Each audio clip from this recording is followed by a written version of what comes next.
पुणे शहर पदाधिकाऱ्यांचा हा मेळावा या ठिकाणी होता आणि येणाऱ्या विधानसभा निवडणुका लक्षात घेऊन या मेळाव्याचं आयोजन पूर्णपणे करण्यात आलं होतं। महायुती जरी आमची असली तरी आपली पक्ष संघटना ही मजबूत असणं अत्यंत आवश्यक आहे आणि त्या दृष्टिकोनातून या मेळाव्याचं आयोजन आपण केलं होतं।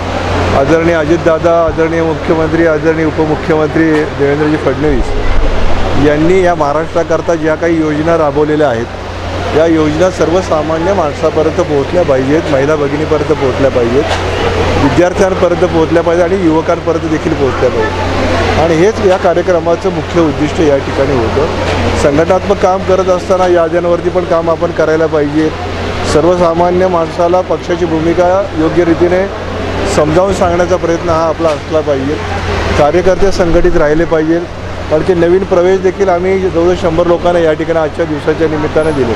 हे जरी वडगाव शहरीमध्ये नगरसेवकांनी प्रवेश केले असले तरी खालचा जो कार्यकर्ता आहे तो पूर्णपणे आमच्याबरोबर या ठिकाणी आहे आणि 15 वर्षापूर्वी जे आमदार होते ते आता जात असतील तर काय त्याच्यामुळे मोठा फरक पडेल असं मला काही वाटत नाही आणि आदरणीय दादांचं जे नेतृत्व आहे त्या नेतृत्वाला कुठं ना कुठंतरी एक वेगळी दिशा देण्याचा प्रयत्न ही मंडळी सातत्यानं विरोधक करत असतात, परंतु कार्यकर्त्यांचं संघटन एवढं मजबूत आहे आणि दादा पण तेवढे स्ट्रॉंग आहेत आणि दादांनी या महाराष्ट्राकरता 40 वर्ष जे काम केलेलं आहे खूप पुरोगामी महाराष्ट्राच्या जीवनाला वेगळी दिशा देण्याचं काम दादांनी आपल्या जीवनक्रमामध्ये दिलेलं आहे। त्यामुळे संपूर्ण महाराष्ट्र हा दादांच्या पाठीशी निश्चितपणाने असणार आहे आणि या मेळाव्याच्या निमित्तानं सर्वसामान्य कार्यकर्ता त्याची सुखदुःख आपण जाणून घेतली पाहिजे, तो जगला पाहिजे आणि त्याचा जीवनक्रम देखील चांगला असला पाहिजे ही भावना माझ्यासारख्या कार्यकर्त्याची निश्चितपणाने आहे। त्यामुळे हा आजचा जो मेळावा होता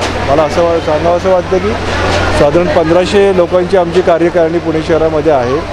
महाराष्ट्रामध्ये सर्वात मोठी कार्यकारिणी आमची आहे आणि सर्व कार्यकर्ते हे कार्यरत आहेत। त्यांच्या कार्यामधून या ठिकाणी पक्ष संघटना मजबूत करण्याचं काम ही मंडळी सातत्याने करतात याचा आनंद मला निश्चितपणे आणि आजचा हा मेळावा यशस्वी झाला याचा देखील आनंद आहे। धन्यवाद सर। मी ॲडव्होकेट चंद्रकांत बिडकर, उच्च न्यायालय मुंबई, दीपक भाऊ मानकर यांचं कार्य पाहून आणि संतनुजी कुकडे रेड हाऊस फाउंडेशनचं कार्य पाहून प्रभावित झालो आणि आज पुणे शहरामध्ये मेळाव्यामध्ये मी प्रभावित झालो आणि आज मी अजितदादा पवार यांच्या पक्षामध्ये प्रवेश करत आहे। कारण अजितदादा पवार हे मुख्यमंत्री व्हावे अशी माझी दानगी इच्छा आहे।